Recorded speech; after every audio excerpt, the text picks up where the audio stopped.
बहुत समय पहले की बात है। एक नगर में देवशक्ति नामक राजा रहा करता था। उसके पुत्र के पेट में एक सांप ने अपना डेरा जमा लिया था। पेट में सांप के होने से राजकुमार दिन प्रतिदिन कमज़ोर होता जा रहा था। यह देख राजा ने कई प्रसिद्ध वैद्य से उसका उपचार कराया, लेकिन राजकुमार के स्वास्थ्य में किसी तरह का सुधार नज़र नहीं आ रहा था। राजकुमार के स्वास्थ्य के कारण राजा हमेशा परेशान रहता।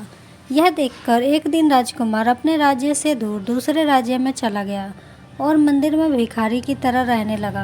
राजकुमार जिस राज्य में गया था वहाँ बलि नामक राजा राज करता था।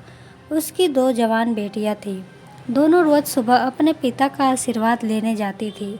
एक सुबह दोनों में एक बेटी ने राजा को प्रणाम करते हुए कहा, महाराज की जय हो। आपकी कृपा से ही संसार में सब सुखी है। वहीं दूसरी बेटी ने कहा, महाराज ईश्वर आपको आपके कर्मों का फल दे। यह सुनकर राजा क्रोधित हो जाता है और मंत्रियों को आदेश देता है, कठोर शब्द बोलने वाली इस लड़की की शादी किसी गरीब लड़के के साथ कर दो, ताकि ये अपने कर्मों का फल स्वयं चख ले। राजा के आदेश के चलते मंत्री मंदिर के पास बैठे भिखारी से उसकी शादी कर देते हैं। वह भिखारी वही राजकुमार था जिसके पेट में सांप ने डेरा बना रखा था। राजकुमारी उसे ही अपना पति मानकर सेवा करने लगती है। कुछ दिन बाद दोनों मंदिर छोड़कर दूसरे देश की यात्रा पर निकल जाते हैं, क्योंकि दोनों मंदिर में रहना सही नहीं समझते।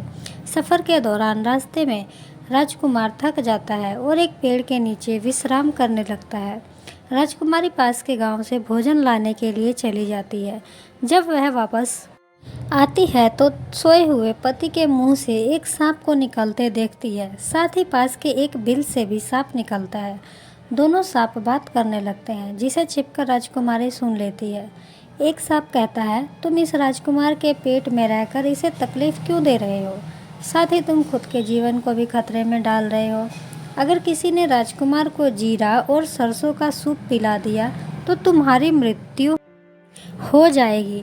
फिर राजकुमार के मुंह से निकला सांप कहता है, तुम इस बिल में रखे सोने के घड़े की रक्षा क्यों करते हो, जो तुम्हारे किसी काम के नहीं है?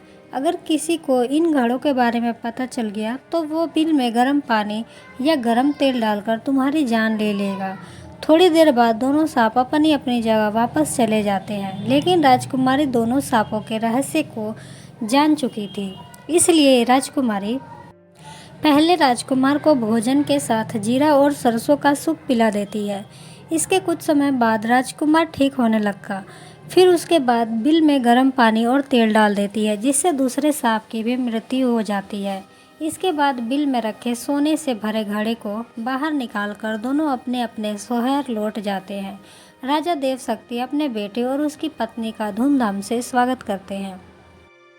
इस कहानी से यह सीख मिलती है कि अगर कोई किसी का बुरा सोचता है तो उसका भी बुरा होना तय है। सांप ने राजकुमार का बुरा सोचा तो उल्टा उसी का बुरा हो गया।